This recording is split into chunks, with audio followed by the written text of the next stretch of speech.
Adab secara ideal merupakan tujuan penting dari pendidikan dan pencarian ilmu seorang insan. Dalam Islam, adab identik dengan akhlak yang disertai ilmu dan aktualitasnya di kancah kehidupan. Apalagi di pondok pesantren nih sob, yang mayoritas orang menilai pendidikan akhlaknya itu lebih unggul. Karena seorang santri senantiasa dididik untuk menghormati guru, teman, bahkan ilmu. Nah sobat santri, untuk kalian yang pernah mondok, pasti tidak asing dong dengan istilah al-adabu fauqal ilmi. Kira-kira artinya apa sih? Yuk kita langsung tanya-tanya santri, gak nanya gak bakalan ngerti. Oke guys, sekarang kita bersama dengan Kak siapa? Vinaida Maturiski, Fitri Nur Aini Hidayah. Oke sobat santri, sekarang kita udah bersama dengan Mas Irwan Faroki. Saya Adela Elsa Putri. Nah, Kak Dela, Adela Elsa Putri. Mas Alif Atitilal. Mas Alif ini dari mana Mas Alif? Pekalongan. Bersama dengan Iva Alkodia. Kak Iva. Siapa ini? Fahri Maulana Ibrahim. Fahri Maulana Ibrahim. Oke, yang ini? Khairun Naji. Akbar Wibowo. Mas Akbar dari mana Mas Akbar? Dari Sesi Pekalongan. Sesi Pekalongan. Elsa Salsabila. Nah, di Elsa sudah mondok berapa tahun? 1 tahun. Betah nggak di pondok? Tak. Alhamdulillah ya. Nah, Mas Alif itu di Al-Fusa udah mondok berapa tahun? 3 tahun ini. 3 tahun ini. Berarti kelas 9. Kelas 9. Kurang lebihnya 5 tahun setengah. 5 tahun setengah berarti dari SMP ya? Iya. Oke, dari SMP. Saya mondok di Al-Fusa itu dari kelas 7 sampai sekarang sampai kelas 12, berarti udah 5 tahun. 5 tahun ya. Menuju 6 tahun. Ya. Oke. Nah, selama 5 tahun setengah ini pasti pernah dengar dong istilah al-adabu fauqal ilmi. Pernah. Iya. Nah, Oh, sering dengar. Pernah sih dengar-dengar. Nah, kayaknya sih pernah. Pernah. Oh. Ya. apa sih artinya al-adabu fauqal ilmi itu? Artinya itu adab. Apa? Adab lebih dari ilmu. Adab lebih dari ilmu. Betul nggak kan? Adab itu lebih penting dibandingkan ilmu. Adab itu lebih utama dari ilmu. Apa ya? Nggak tahu kak. Nggak tahu. Iya. Intinya? Tapi intinya kita harus punya adab. Adab itu lebih utama dari ilmu. Adab lebih utama dari ilmu. Oke. Adab itu di atasnya ilmu. Adab itu di atasnya ilmu. Penjelasannya sendiri gimana? jadi gini loh, misal kita pinter tapi nggak punya adab itu sama aja. Tapi kalau punya adab biasa aja itu lebih bagus. Jadi kita sebagai santri itu harus mempunyai adab. Percuma kalau kita mempunyai ilmu tapi kita tidak mempunyai adab. Itu ibarat hidup tidak memakai pakaian. Jadi adab itu harus nomor 1. Di atasnya ilmu. Ilmu itu tidak intinya adab itu ada di tingkatan teratas dari ilmu. Punya ilmu tapi nggak punya adab ya percuma. Adab itu jadi gini, kalau misalkan kita punya ilmu tapi kita tidak punya adab atau tidak punya akhlak, itu sama aja bohong gitu. Bohong gitu ya, sama aja nggak guna gitu ya. Oke guys, jadi seperti itu nih jawabannya.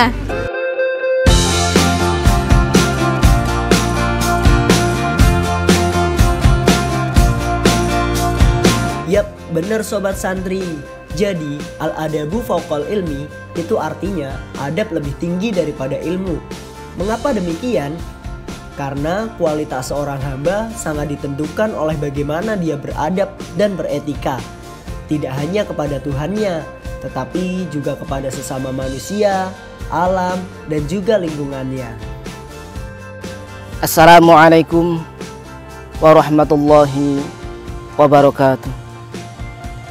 Bismillah, alhamdulillah, la hawla wa la quwwata illa billahil aliyyil azim. Qala rabbi shrah li sadri wa yassir li amri wahlul 'uqdatam min lisani yafqahu qawli. Qala Allah ta'ala fi kitabihil karim, a'udzu billahi minasy syaithanir rajim. Wa innaka la'ala khuluqil azim. Shadaqallahul azim. Alhamdulillahirabbil alamin.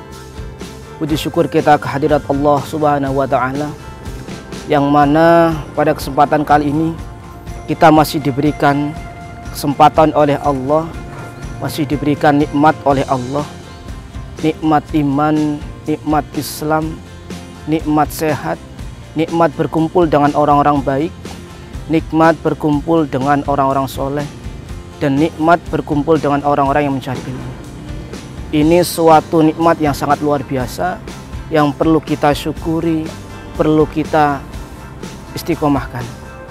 Mudah-mudahan kita selalu diistiqomahkan dalam kebaikan. Baginda Rasulullah Muhammad SAW pernah menyebutkan dua perkara penting. Yang pertama yaitu adalah perkara adab, dan yang kedua adalah perkara ilmu. Dua perkara ini yang saling terhubung, saling berkaitan, yang harus kita pegang sampai kapanpun. Karena adab ini merupakan sesuatu yang sangat luar biasa. Buktinya Nabi Muhammad SAW pertama kali Allah memberikan suatu materi kepada baginda Rasulullah Muhammad SAW, yaitu berupa adab. Setelah Allah memberikan materi berupa adab kepada baginda Rasul, kemudian Allah memberikan materi kedua, yaitu berupa ilmu. Ini yang harus kita ikuti, apa yang dilaksanakan baginda Rasul. Kita juga bisa mencontoh adab dari baginda Rasul, dari para sahabat, dari para tabi'in, dari para orang salafus soleh, dan yang lain-lainnya. Seperti contoh pernah dikisahkan dalam hadis riwayat Muslim yang diceritakan oleh Abu Sa'id Al-Khudri, mengatakan bahwa pernah suatu ketika para sahabat sedang berkumpul di depan masjid, sedang ngobrol santai di depan masjid, kemudian datanglah baginda Rasul yang dari dalam masjid. Kemudian baginda Rasul pun ikut duduk bersama beliau dengan para sahabat. Kemudian baginda Rasul ini menyampaikan materi, menyampaikan risalah, menyampaikan tentang Islam kepada para sahabat. Kemudian para sahabat ini mendengarkan apa yang disampaikan baginda Rasul, mendengarkan dengan sesama, sampai-sampai ada suatu peribahasa, gambaran mengatakan bahwa para sahabat ini apabila ada seekor burung yang datang kemudian nempel atau hinggap di kepalanya para sahabat, burung ini tidak akan terbang dari kepalanya. Saking betapa tawaduknya, takzimnya, adab yang sangat tinggi, tidak berani menoleh, tidak berani geser, tidak berani berbicara ketika baginda Rasul menyampaikan apa yang disampaikan. Ini merupakan adab yang harus kita contoh. Hal demikian pun dipraktekkan oleh orang salafus soleh seperti Imam Syafi'i ketika beliau berada di sebuah majelis, yaitu bersama gurunya yang bernama Imam Malik. Kemudian Imam Malik sedang menyampaikan materi. Selama Imam Malik menyampaikan materi, Imam Syafi'i tidak pernah sekalipun membuka kitabnya dengan cara yang keras. Imam Syafi'i sangat hati-hati sekali, sangat pelan-pelan sekali ketika membuka kitabnya, lembar per lembar, catatannya dibuka, kitabnya dilihat. Imam Syafi'i sangat pelan sekali, sangat hati-hati sekali. Kenapa seperti ini dilakukan? Karena Imam Syafi'i sangat takut dan sangat khawatir apabila Imam Syafi'i yang ketika membuka kitabnya ini sampai terdengar oleh gurunya Imam Malik, sehingga dapat memecah konsentrasi, sehingga dapat menimbulkan kegaduhan, sehingga gurunya tidak suka dan lain sebagainya. Ini adalah adab yang dicontohkan Imam Syafi'i. Adab berikutnya pun dicontoh pula oleh muridnya Imam Syafi'i yang bernama Imam Ar-Rabi'. Imam Ar-Rabi' adalah murid dari Imam Syafi'i. Imam Ar-Rabi' pun sama, ketika beliau berada di majelisnya Imam Syafi'i, tidak pernah sekalipun beliau itu minum di hadapan Imam Syafi'i. Beliau pun takut, beliau sangat khawatir apabila beliau bergerak minum air yang ada di depannya. Beliau takut gerakan yang ditimbulkan oleh tangannya, oleh badannya, oleh tubuhnya itu dapat mengganggu daripada syekhnya tersebut. Ini adalah adab-adab para ulama dulu salafus soleh yang bisa kita contoh. Imam Malik juga berkata, Imam Malik, Imam Ahmad, imam-imam yang lain juga berkata, orang-orang pada zaman dahulu, ulama-ulama pada zaman dahulu, ketika beliau-beliau ini menyampaikan adab, beliau ini belajar bukan hanya 1 tahun, 2 tahun. Ada yang bahkan 20 tahun, 30 tahun, 40 tahun hanya untuk belajar adab saja. Sampai-sampai ada suatu peribahasa atau makalah yang disampaikan oleh para ulama mengatakan bahwa andaikan saya tahu betapa luar biasanya adab ini, maka niscaya saya akan belajar adab selamanya sebelum saya belajar ilmu. Ini adalah contoh-contoh adab yang dipraktikkan oleh kaum salafus soleh. Coba dibayangkan andaikan seseorang punya ilmu banyak kemudian tidak punya adab. Ini yang jadi masalah besar. Allah telah mencantumkan, telah meletakkan dalam Al-Quran, telah menganas dalam Al-Quran, mengatakan bahwa qala ma mana'aka alla tasjuda idh amartuk qala ana khairum minhu khalaqtahu min nari wa khalaqtahu min tin. Sejarah Nabi Adam dan Iblis ini adalah sejarah adab juga, karena Iblis merupakan makhluk Allah yang luar biasa, pengetahuannya sangat baik, ilmunya sangat luas.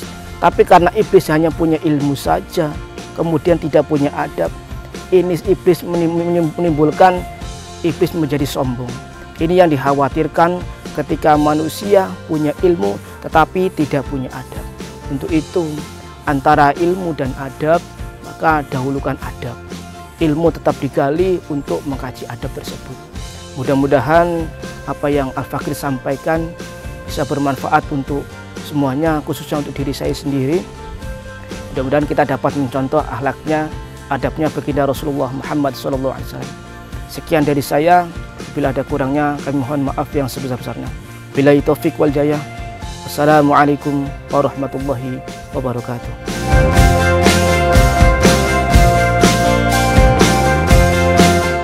Nah Sobat Santri, udah paham kan? Sampai di sini dulu ya episode tanya-tanya santri hari ini. Sampai jumpa di episode berikutnya, dan jangan lupa untuk subscribe channel ini dan tinggalkan jempol ke atas apabila kalian menyukai konten ini.